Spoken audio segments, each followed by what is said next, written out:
लेकिन उसी में पूनम का चांद, कभी कभी गुरु का दर्शन भी, गुरु की छत्र छाया, गुरु की झलक थोड़ी बहुत आना प्रारंभ हो जाती। और उसी बीच में नाग पंचमी आ जाती है। नाग पंचमी में देखो त्योहार में लोग क्या करते, एक तो झूला झूलने का रिवाज है, ये भी आत्मा को सौभाग्य प्राप्त होने का दिन आता। झूला अजब पिया ने डारी, झूले सब जीवझारी ना।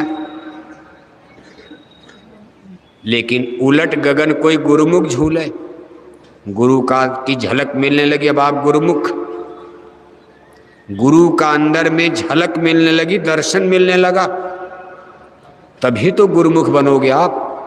बाहर से ये गुरुमुख तो नाटक है, बाहर की सेवा, बाहर का ढोल पोल, ये तो दुनिया कर ही रही अपने अपने सिस्टम से। लेकिन गुरुमुख बनना अंदर में झलक, लेकिन आषाढ़ जेठ बीतने के बाद ही होगा, बड़ी कठिनाई के बाद ये दिन आया। कहा उलट गगन कोई गुरुमुख झूले, कभी उलट कर गगन में झूलना है, उलटना है। मेरे रंग महल चली आओ, दिखाऊं तो ही अगम गली।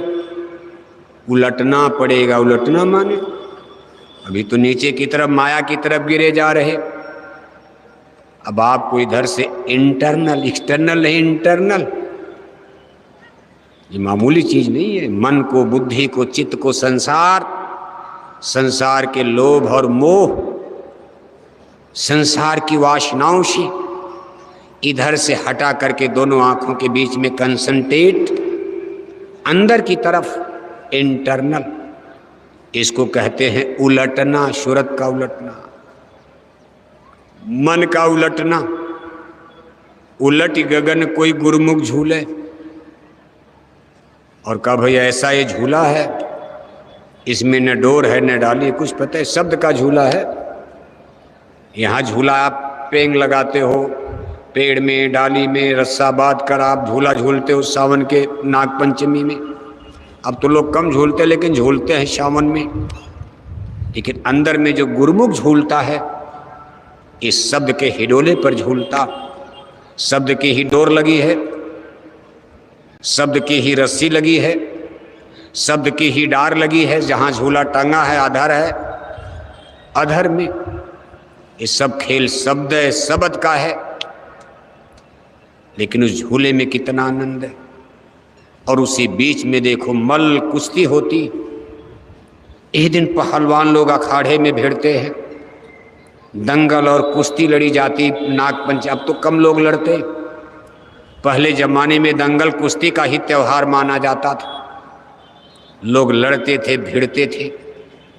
नागपंचमी में साधक को मल कुश्ती लड़नी पड़ती, अपने दुश्मनों को पछाड़ना पड़ता।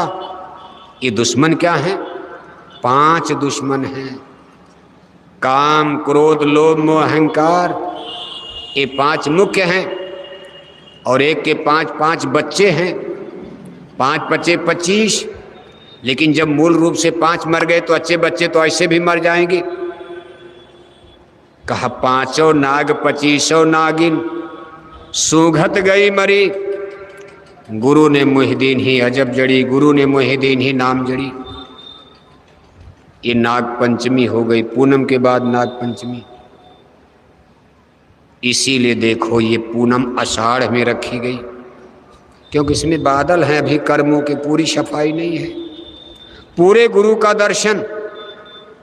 चलते चलते जब होली का दिन आएगा, बसंत ऋतु, कोई खेले गुरु के संग होली। ये होली कोई बिरला खेल है, बड़ा भाग्यशाली कोई होगा जो होली तक जाएगा। बसंत ऋतु में कोई खेले गुरु के संग होली। उस समय जब पूनम पर होली, होली भी पूनम पर होती, होली का त्यौहार भी पूर्णिमा पर मनाया जाता, लेकिन फागुन की पूनम, उस पूनम पर आसमान में बादल नहीं होते, पूरा चंद्रमा चमचम और गर्मी नहीं रहती है, टेम्परेचर बिल्कुल सम, न ही अति शीत न ही अति घामा, न ज़्यादा गर्मी न ज़्यादा जाड़ा। इसलिए बसंत ऋतु उसको कहा जाता। ये संसार में सभी ऋतुओं का ऋतुराज कहा जाता, सबसे सुंदर मौसम कहा जाता। लोगों में अपने प्रेमी प्रेमिकाओं को मिलने की विरह पैदा हो जाती। संसार में भी नियम है। ऐसे आत्मा को अपने पिया परमात्मा से मिलने का ये शुभ अवसर आता, फाल्गुन का महीना। लेकिन ये आते आते कर्मों की सफाई, तब बादल खत्म हो जाते, पाप और पुण्य के सारे बादल झड़ जाते हैं। होली आते आते उड़त अबीर लाल भय अंबर, फिर लाली मेरे लाल की ज्यों देखो तित लाल, लाली देखन मैं गई मैं भी हो गई लाल। यानी वो स्थान आता जहाँ सब लाल ही लाल है, जिसको आप कहते हो सुबह का उगता हुआ सूरज मंडल मुकाम बदल गया स्थिति।